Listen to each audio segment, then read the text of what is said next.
Hey Canucks fans, it is Canucks game day. Feels like forever since we had one, as the Canucks chase their fourth straight victory. I'm Canuck Clay, and this is my Canucks take, all in one take. It's Clay's Canucks commentary for Saturday, December the 10th. If you're new, here's what you should do. Hit the subscribe button now for daily Canucks insight that's positive, timely, and trustworthy. Today's Saturday, that means tomorrow's Sunday. That means tomorrow is my weekly Ask Me Anything. So right after you watch this, go over to the community tab and leave me a question for my vlog tomorrow.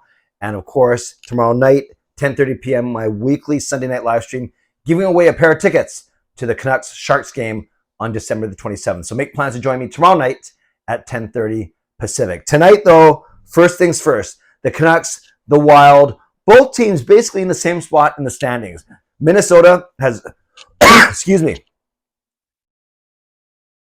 Minnesota has 28 points in 26 games. Vancouver, as we know, perfectly 500, 27 points in 27 games. So they're sitting at basically 9th and 10th in the Western Conference right now. So with the win today, whoever wins could basically take over second spot, the second wild card spot. Well, technically, if Vancouver wins, Calgary will still have it on merit of one fewer game. But Minnesota could move into the second wild card spot. They actually were in third in the Central for the longest time, but Colorado just passed them. Regardless, a big game between these two teams, because not only, I know it's not a divisional game, but it's a proverbial 4-point game. You get the 2 points if you win, and if you beat the other team in regulation, you're actually denying them from 2 points in the race. So it's a massive, massive game tonight. I'm excited. I'm going with my lovely wife, Gail, my good son, Sean, my good son, Jacob. Yes, Kayla is the only one not joining us tonight. She actually is she has a life. She's got plans. Not that not going to the Canucks game is, you know what I mean. So it's the four of us sitting in the lower bowls tonight. So I hope if you're around, if you're wandering around the concourse or section 115 anytime during the game, maybe I will see you sometime tonight. So what type of team are we watching tonight in the Minnesota Wild? Well, they're good. They still have a lot of good players. They didn't get off to the start that they probably wanted to, but we know that everything with them starts and ends with Kaprizov. He has 34 points in 26 games, so very similar to Pettersson's stats. And then they still got some offensive firepower in Zuccarello, in Eriksson Ek, and it kind of goes from there. On D, they're led by Matt Dumba, of course. He's there, and always linked to Jonas Brodin.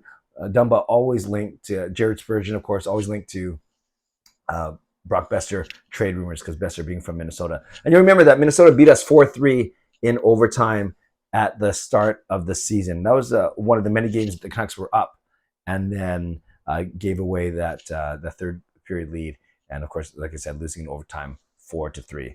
For the Canucks, same lineup that they've iced for the past few games, especially during their 3-game win streak. Coaches don't really like to change their lineup, although they did bring in Joshua in for Sheldon Dries after Joshua was scratched for one game. And that was the game, as we know, last Saturday where Besser was supposed to be scratched. So tonight, the Canucks will line up. I'm going to start listing Pettersson line as the top line because it doesn't really matter, but it's Pettersson with Besser and Mikheyev, then Horvat with Miller and Hoglander, the third line of Stadnyka between Kuzmenko and Garland, and our favorite fourth line of Aman between Joshua and Lazar. So, of course, the extra is Sheldon Dries, and you still have Tanner Pearson still injured.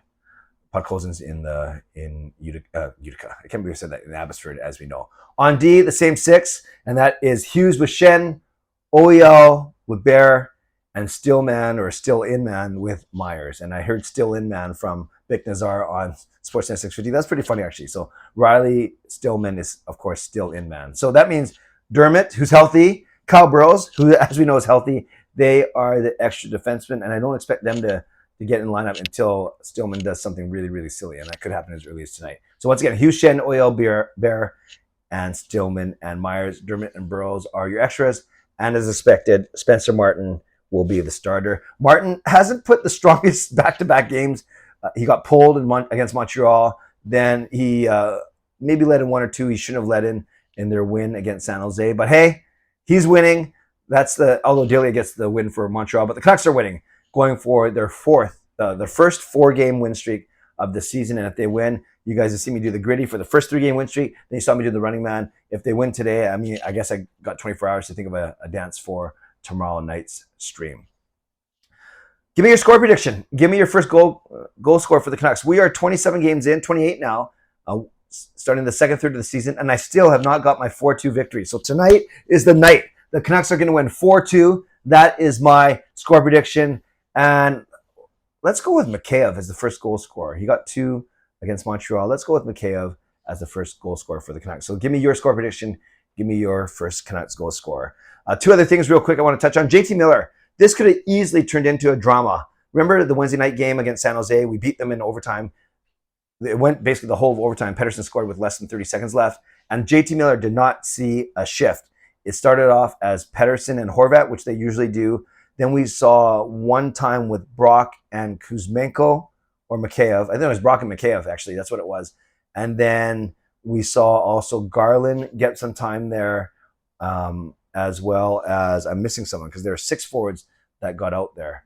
I'm missing one, but it wasn't, maybe, no, Hoglander didn't get out in overtime. Maybe Kuzmenko did. I can't remember, but all I know is JT Miller did not get on the ice in overtime. People were saying, oh, is the coach mad? Was he hurt? Blah, blah, blah.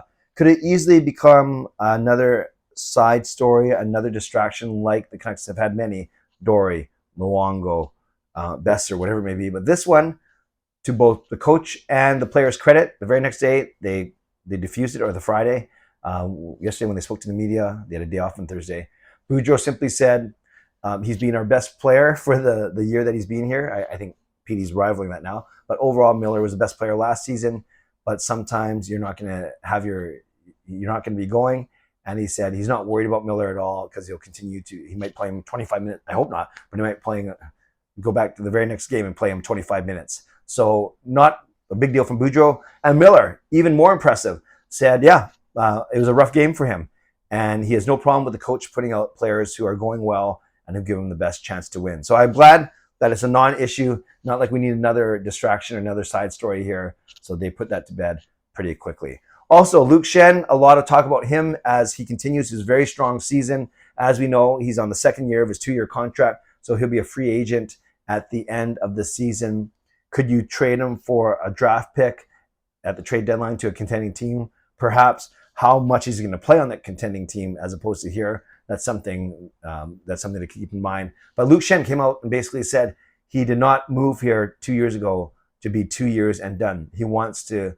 I'm not sure if he said finish his career here, but he definitely wants to be here long term. So if that means that they tell the Canucks don't trade me, or maybe he comes back on July 1st as a free agent, rarely done. I think that's only been done a couple times in the season where you trade a guy and then he comes back to the team just a couple months later. Regardless, Luke Schenn, nice to hear how loyal he is to this team, and he's one of those character guys that I think Bieksa was referring to about 3 weeks ago for his retirement game. So a lot of cool stories surrounding the Canucks right now. Luke Schenn's play, Pettersson's play, Spencer Martin trying to figure things out. Canucks on a 3-game win streak, going for 4 tonight in Minnesota. So as always, leave me your score prediction, leave me your first Canucks goal scorer, and then after you do that, go over to my community tab and leave me a question for my vlog tonight. Ask Me Anything vlog tomorrow, and I'll be at the game tonight. No live stream tonight. I take Fridays and Saturdays off, as you know, unless something crazy happens, but I'm with my family. I don't want to rush them home, so I will likely not be streaming tonight. You have to wait for me until tomorrow. Okay, friends, shout out to my sponsors, Van City Experts Real Estate, Perform and Transform, Personal Training and Weight Loss. Thank you, legendary Lucas Gates, legendary Justin Credible, legendary Andrew Chang, Hall of Fame and franchise members as well. Thanks for your support, and thanks to all of you for watching and for supporting me. Creeping up, getting closer to the 9,600 mark as we somehow get closer to our road to 10 clay. As always, subscribe if you'd like to, like this video if you'd like to, leave a donation, become a member, upgrade your membership if you'd like to, and most importantly, leave a comment down below if you'd like to. Stay safe, stay healthy, take care of yourselves, and take care of each other. Enjoy tonight's Canucks game. God bless, and go Canucks go.